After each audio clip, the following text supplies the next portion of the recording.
Okay, so the holidays seem far away, but some people are already celebrating Christmas in July. Looky there with Santa with the Santa Claus hat.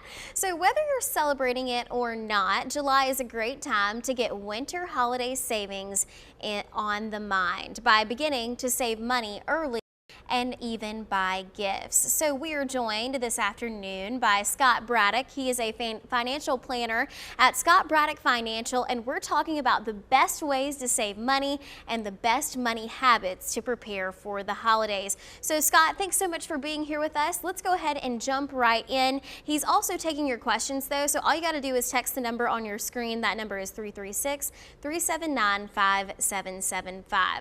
So now we'll jump right in after we gave everybody the number, right? So first question I have for you, Scott, is how can we prepare our finances ahead of time this holiday season?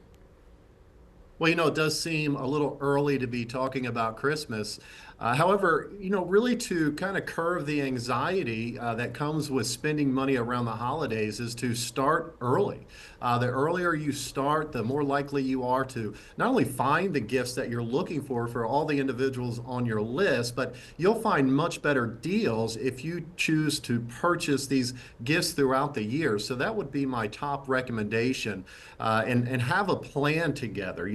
If you know exactly how much you plan to spend on each of those individuals as well, you're less likely to spend more money or to splurge and spend money that you really shouldn't be spending necessarily. A great tip here is before you head out to do your shopping, only take the amount of cash with you that you actually plan to spend on or during that outing, and you could really save money that way. Now, what do you recommend? Say you have about 20 people you know you need to buy a Christmas present for. Do you say, oh, I'll spend the same amount on every single person? Or is it maybe you spend more on one or the other, depending if it's for a special someone? Or do you recommend you try to do it all the same, even it out? Well, I being in that spot myself every year, I tend to sort of kind of weigh out who is going to end up being the one that I spend more money on. My wife and I, we have a blended family. We have 7 children together, and so we really have to make sure we do a good job of creating a spending plan. I think the most important thing to do here, though, is take a look at your expenses. Look at how much you actually have to spend. What's most important is that we don't overspend, that we don't load those credit cards up to where what happens is if we don't pay those off right away, then the interest starts to accrue and we end up spending even more money for everyone on our list by allowing that unnecessary expense to continue to grow. So do a really good job in creating a spending plan. Know how much you can spend, and then if you'd like, you can sort of play favorites, if you will, or just sort of weight more money towards others. I think that's pretty normal to do. And if you have a big family, like you mentioned, a blended family, do you believe what is the game that people play where you draw names so everybody gets one person to buy for kind of thing? Do you think that's a good way to go? Well, that it's I think it's a great idea. In fact, we do have a secret Santa. That's a part of what we do at our house, and it seems to be not only fun, but also it's a way to allow the children to buy a gift for each other. And of course, we practice what we preach, and we have a spending limit. So there's a certain dollar amount, and it's around $25 that each child would spend on the other, and something along those lines, right? Anytime that you're creating a budget and you're creating an idea of how much you're going to spend, well, what that means is you're watching how you're spending your money.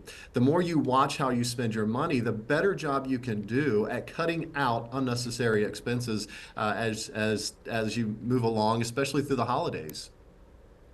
All right, and so how can we avoid taking on those new debts, as you mentioned, not making sure the credit card balance doesn't skyrocket? Well, if you really do a good job of looking how much money you have coming in at the moment, take a look at your current debts.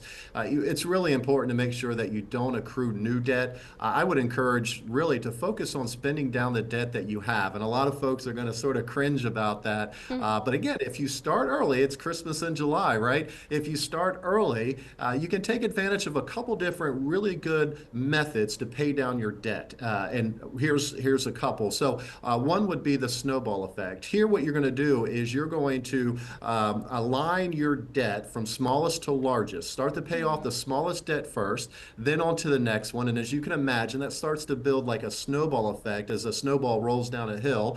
And over time, you'll pay off that debt. Another one that works really well is the avalanche method. The difference here is that you're going to align your highest interest rate debt and pay off we're going to do it in order of interest rate from highest to lowest and start to pay off that highest debt first and then go on to the next one. And now you have more of an avalanche approach. The whole idea is that you'll build momentum and you'll pay down that debt. I'd encourage everyone to do that before you entertain creating more debt.